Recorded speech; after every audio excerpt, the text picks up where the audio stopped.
Welcome to the De-Stress for Success podcast. Did you know that we inherit our stress response from our parents or carers or generations before? That we can pass on our way of reacting to stress to our children. But we can also train our brain to respond to stress differently. It's all about brain health. I'm Isabella Ferguson, and I'm here to deliver to you the most up-to-date evidence-based methodologies on how to find some calm. On De-Stress for Success, I'll ask the experts what we can do to find inner peace. In my early 40s, I bowed out of a 20-year legal career. Decades of running on high anxiety and drinking alcohol to cope had taken its toll on my nervous system, and I was burnt out. So I started exploring the science of stress. This is what gets my pulse racing, but in a good way. Now, as a 48-year-old corporate speaker, counsellor, coach, and alcohol-free woman, I'll interview the experts, ask the questions you wish you had the time to ask, and I'll deliver some practical tips to you. I'm glad you tuned in. Now let's de-stress.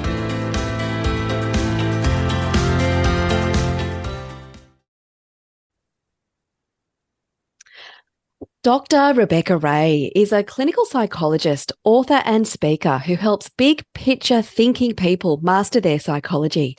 Over the course of 2 decades, she has encouraged thousands of humans to live a life that's fulfilling, unapologetic and free. I love that. Dr. Ray is the author of 6 wonderful books, and the one that we're talking about today, released this year, is called Difficult People. You know the ones, and you may be conjuring up an image right now of one. The ones that continually press your buttons, make you feel like you are the problem, whose conversations you just ruminate on, that in essence cause your stress levels to skyrocket. Yes, this book is about them. We know them, but how do we deal with them? Welcome, Dr. Ray. Thank you so much for having me, Isabella. Oh, you're really welcome. I like to kick off the podcast just with a question that I ask all the guests. How do you know when you are stressed, and what is one of your go-to methods of managing it? So there's a number of signs. It's not just one sign when I'm stressed. There's usually a number of things that happen. And there's a gradation to it. So sometimes if I don't catch it early, like there's early signs and then there's more severe signs. The early signs are that I'll overthink. That's kind of my go-to symptom. I'll start to overthink and I'll start to get anxious. And what follows that is racy behavior. So I tend to rush. I tend to do more. My expectations rise in terms of productivity. So my subconscious answer to stress is do more and that will fix it.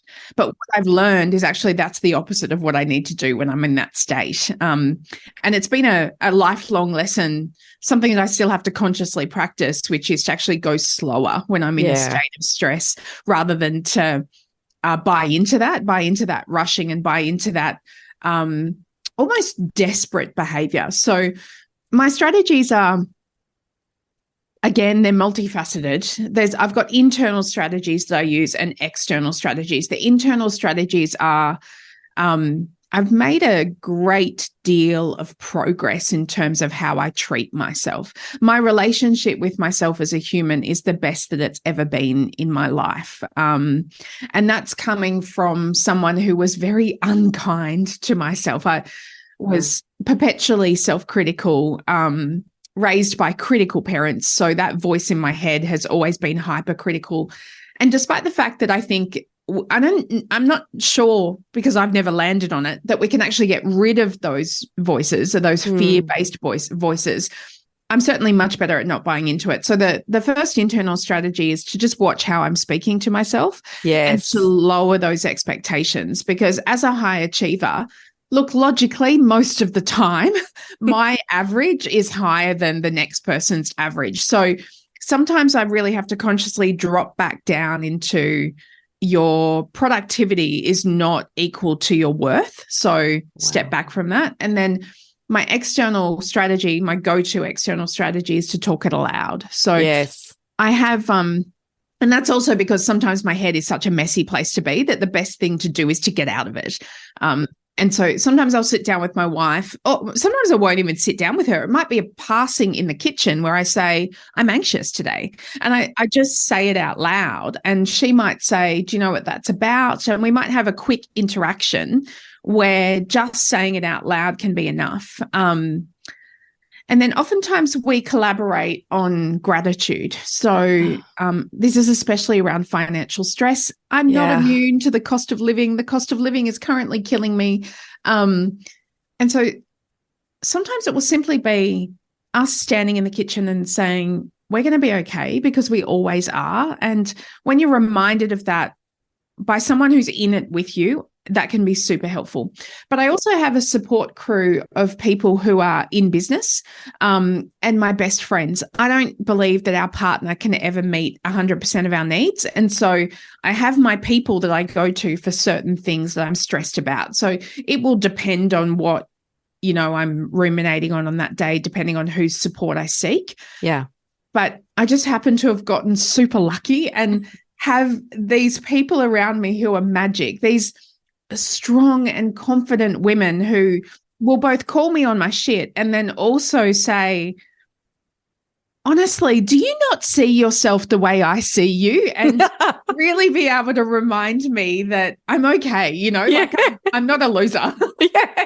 Because sometimes my mind is very much wanting to tell me that I am. Yes. Yeah. Look, thank you so much. It's because it is such a skill to recognize the signs before you're sort of caught in a bit of a stress spiral from which it's hard to pull out from, and then be the observer of those thoughts, say it out loud, and then find your people. Yeah. Thank you so much for that, no worries, Dr. Ray. Okay, so difficult people. How would you describe or define a difficult person? How might they be different from, say, a mildly annoying person? Yeah, that's a good question. And I think that difference is the reason I wrote the book in the first place. So I wrote a book that came out in 2021 called Setting Boundaries. Yes. And I had you've got it? Yes. Amazing. Yes. I had such a beautiful response to that book, but I kept on getting asked the same question, which was, I'm now confident with my boundaries and I know how to communicate them, but they just don't work with this one person. What do I do about that person?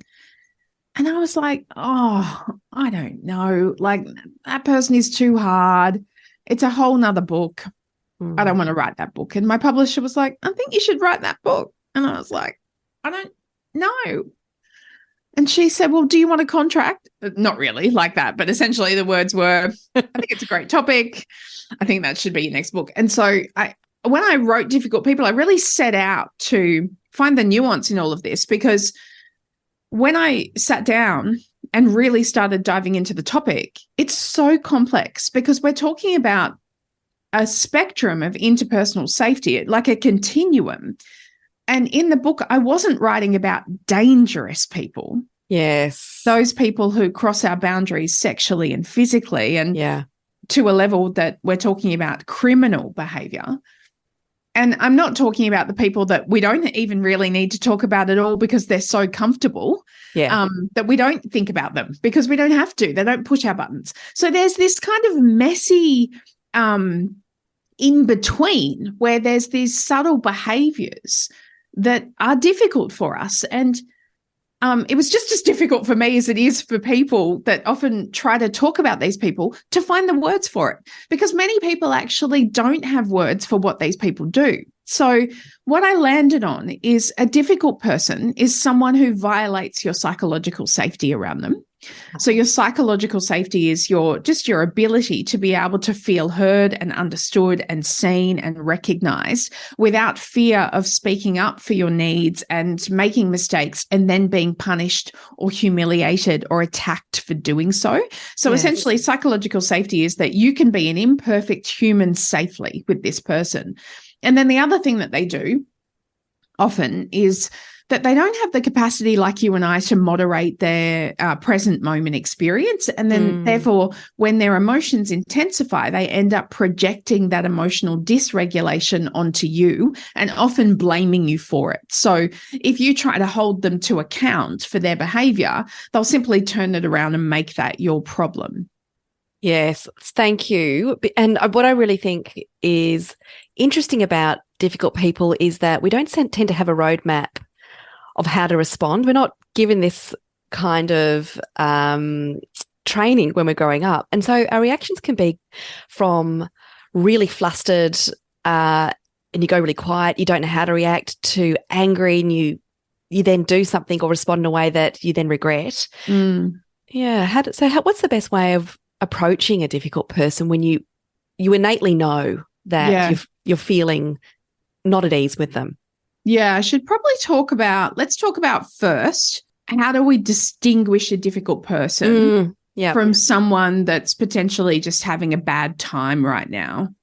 Because I don't want listeners to walk away and say, you've got some loud emotions, therefore Rebecca Ray says that you're a difficult person and I should do some kind of drastic boundary setting around you. I think, like, the crux of the matter is that we can all be difficult at times, but that doesn't mean that we then define ourselves as card-carrying difficult people, because life is hard. Like, life is lifey. And if we're going through difficult times, like, I don't know, your relationship's just failed, and you're going through a toxic divorce, or you've just had a baby and you're being woken up 7 times a night, or you've just lost your job, or your housing security is compromised by the cost of living. I mean, there are any number of stresses that we can face on a daily basis. And your question at the beginning of the episode made me think about this, is that when we have so much on our shoulders, oftentimes, we're not our best selves, right? We're just walking around trying to survive, and we're simply not worried about whether or not we're communicating as effectively as the Dalai Lama, thanks very much. And so I really think it's important to understand that the difference between someone that's having a bad time and a card-carrying, genuine, difficult person is that, that the person having a difficult time has the capacity to be different because you've seen it. So this behavior for them is out of character. And you might know what's going on in their life, and you might understand that that's the reason it's hard for them, or you might not. And it might be a sign to check in as to whether or not they're okay. Now, a difficult person is someone that's predictably so, The most common thing that I hear from people when they're thinking about the difficult person in their life is that they can actually anticipate exactly what this person's going to do in the situation that they find themselves with them, because they've seen it so many times before. And the anxiety shows up because they know what's going to happen. So once we get to that point and you definitely have a difficult person on your hands, the next thing to do, and this might sound counterintuitive as a first step, but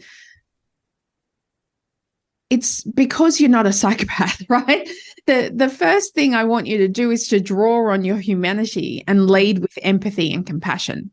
Yes. Now, this doesn't mean that you need to be in a place where you're going to excuse their behavior time and time again. That's not where I'm headed. Don't panic before listeners turn off and go, no, this person is horrible. I'm not just going to empathize with them. I just want you, for your own experience, to lead with empathy, because sometimes it can be so helpful to understand that this person is doing the best that they can with the lack of skills and knowledge that they have. So difficult people often land in adulthood as the product of childhoods that are abusive or neglectful, or at best emotionally incompetent, where their parents or grown-ups haven't given them the safety to exist as children and know that they are loved and valued and be worthy. So instead, they become adults that have no idea how to interact interpersonally in safe ways because nobody was safe for them. So they repeat what was done to them, or simply just bumble their way through an interpersonal world ineffectively, where they're abrasive, or they're are needy, or they're manipulative to get their needs met because they don't know any other way. So you don't even need to express this empathy. This empathy is about you and your experience. When you go to a person in your life, that's making life difficult for you. And you start in your head by saying, you know what? I think it would be hard to be them. I think it would be really hard to be inside their skin. And the way they behave shows me that. It's evidence of the fact that not only do they make my life harder, but they're already having such a hard time just being themselves. So that helps to start off with your decision-making around, look, this person probably doesn't have conscious intent. People with conscious intent are often up the more dangerous end of the continuum, but we're also not excusing their behavior that's making our lives difficult. So then I want you to move to boundaries. Now, boundaries don't exist unless you express them, unless we're talking about the inherent boundaries of physical, sexual, and consent-based boundaries that everyone should know and understand. So again, I'm not talking about the boundaries that can lead to dangerous behavior. I'm talking about emotional boundaries that are often intangible, and the ones where we often make assumptions about what somebody should know about us that leads us into expecting them to be a mind reader, which is so unfair because humans are not. And often we're so concerned with our own experience that we forget to check in with others. So I want you to remember that if you haven't set a boundary overtly, the person may not even know that the boundary exists. So when they're actually crossing your boundaries, the first thing is to step back and go, hold on a second, do they know? Like, do they actually know that that's a problem for me? Now, it's very likely that our listeners are nodding and going, I've already done that, Beck. Like, I've been there. And in fact, they don't care. In which case, you've got more evidence that you're actually dealing with a very difficult person. Yeah. So you've set the boundaries. You've tried to do it multiple times. They don't care. They're not listening. They're still crossing the boundary. Okay, great. Hence why I wrote the book. Then we move to consequences. Now, the consequences... And I need to say this because remember, listeners, we're doing like a 20 to 30-minute episode. I wrote an entire, I don't know how many pages the book is, but it's big for all the nuance in this. So I'm about to give you a sound bite, but there is so much nuance to the dynamics between you and this and your difficult person and the cycle that occurs predictably between the two of you. So what you'll notice is that habitually they do this and you do that. And then they do this and then you do that. And around we go. So while I might not be talking for your exact circumstance, please know that I've tried to cover so many different complexities in the book itself. But once you've expressed your boundaries, you move to a place where there are consequences for this person. Now, the consequences might be that you remove access to you until this person can actually be safe for you. Now, that doesn't necessarily mean that you cut them out of your life, because for whatever reason, there are many of us that have difficult people in our lives who have genuine and valid reasons for not wanting to completely become estranged from them. So then we need to look at, well, what can you control? You can only control your side of the relationship.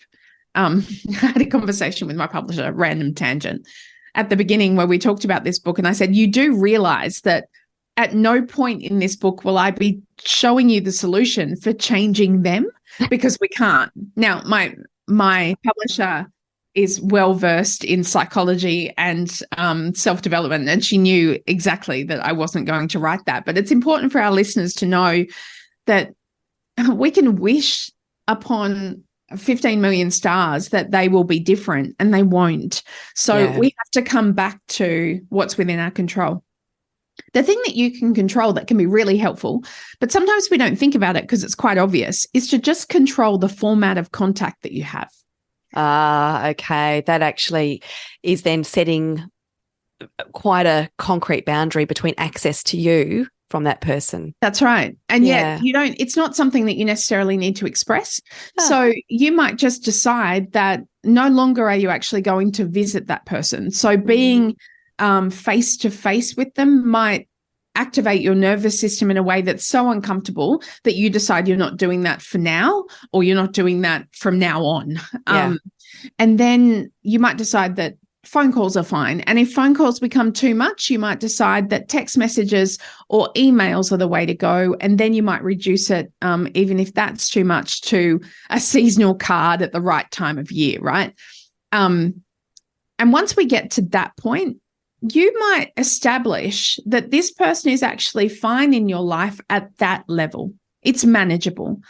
And for someone that you don't want to get rid of out of your life completely, we just need to shift them to a manageable place so that you're not that you're not constantly in the place or in the way of harm. And finally,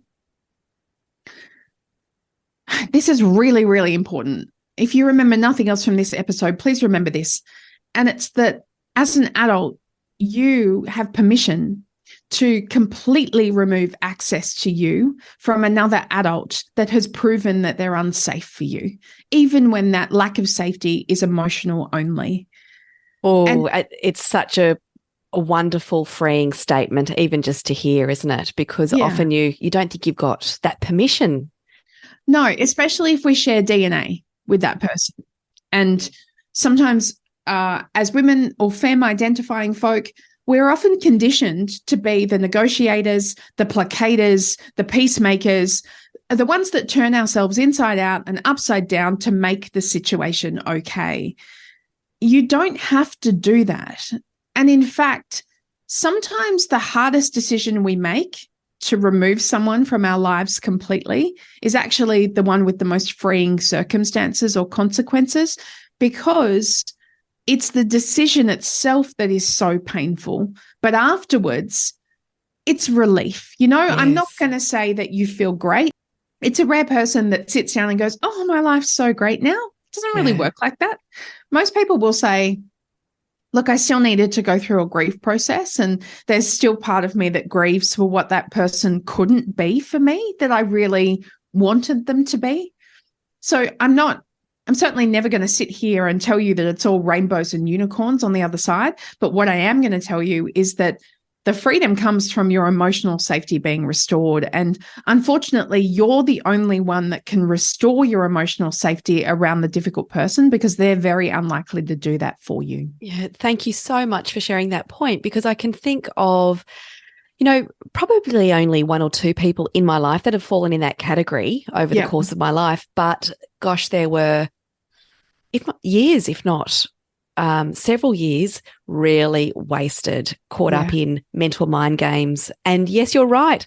Always thinking, oh no, it'll be different next time. I'll just give them another chance, and on it goes and goes. And I really liked your approach there of compassion and empathy, and sort of thinking, okay, so there's a back history there as to why they're presenting in this way.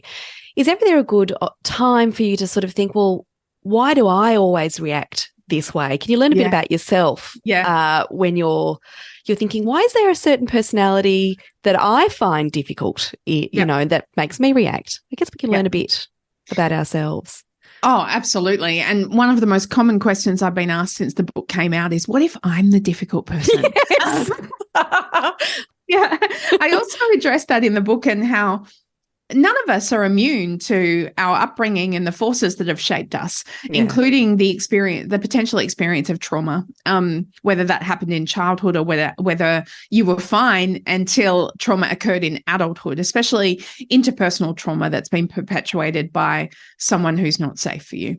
So, yes, we are all imperfect, wondering about the world and wondering why other people can't be better for us, and yet we need to be in a situation where we have enough awareness about our own contribution to the cycles that we're experiencing.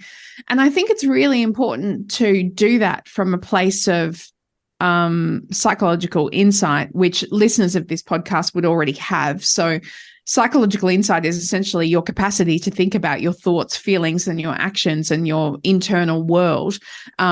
People that don't listen to or read personal development generally have a lower level of psychological mindedness, or don't have an interest in it. And so listeners can probably already say, okay, yes, that's me. I fall into that category. But sometimes we can weaponize that awareness against ourselves and decide that, you know, if only we were less defective and more perfect at our communication, then this wouldn't be happening. That's not always the case. You know, generally with difficult people, they're often difficult for everyone that they come into contact with. And so I want you to be really careful about making this a you problem. Your fault. When it's very likely a them problem. However, I'm also betting that you've fallen into habitual cycles with this person where you actually do things that make this person continue to behave in that way, or perhaps even intensify in their behavior. And that can be things as simple as not setting boundaries with them because you don't want the pushback. And so you bitch and moan about how bad this person is in your life, and yet you keep leaving the door open and whinging when they walk through it. And if you keep leaving the door open and complaining because they walk through it, that's no longer a them problem. It's a you problem because you left the door open. What really springs to mind for me is that swindler archetype. Yes. A lot of our listeners lots of them are lawyers, barristers, other professionals. Yep. And I really, and then in my own practice, get a lot of people that are just stuck ruminating on one or two particular people in their workplace. Yes. And I loved the way that your book actually, for each kind of personality archetype or difficult person, will just set practical tips of how you can phrase a boundary just to start the process of protecting your personal space. And yes, for me, it was the swindler. I think I've come across the swindler many a time in my previous life as a lawyer. Yeah, absolutely. They're common. Well, all those archetypes are common, but particularly the subtle ones like the swindler. The swindler's a harder one to put words to because oftentimes their behavior is behind the scenes and it's a vibe, you know, not that that's a clinical term at all. In fact, one of the most common things I've had people say around difficult people is they make me feel ick. Yes. Okay, that's not a clinical term, but we do need to consider the fact that there's an ick factor here. And that's how you know there's a gut reaction that you have to these people. And you know, one of the most common questions I also get asked is, how do I say it? Like, how do I set the boundary? And when I first started in this world where I was putting my work out to the masses, I used to fall into the trap of trying to give a solution for that, like give a soundbite. And now I refuse to because there's absolutely no way that I can give you some concrete statement that's going to work for every single person and the difficult person that they're in a dynamic with that's going to fit. And so instead, the whole middle of the book, as you've seen, is filled with probably there would be more than 100 scripts that you can use for different interactions and circumstances that you find yourself with. And that's because I wanted to reflect the nuance and complexity here. Listeners, I really highly recommend this book. It's an invaluable guidebook to really help you master difficult people, at least to start thinking about the sorts of boundaries you want to take with people that make you feel icky, that are already in your life, or those that will inevitably come into your life that are around the corner. Thank you so much, Dr. Ray, for coming on the podcast. Now, where can listeners find you and just to learn a bit more about you, all of the books that you've written, and in particular, difficult people? Our listeners can find me at home on the web at rebeccaray.com.au. That's R-A-Y. I'm across all the socials as at Dr. Rebecca Ray. I spend most of my time on Instagram because that's where most of my people are. But all my books are available in all good bookstores and online retailers. Many are available in print around the world. Some are not, but all of them are available in either Kindle format or audio format around the world as well, if you can't get them in print. Thank you so much for coming on De-Stress for Success. My pleasure. Thanks for having me.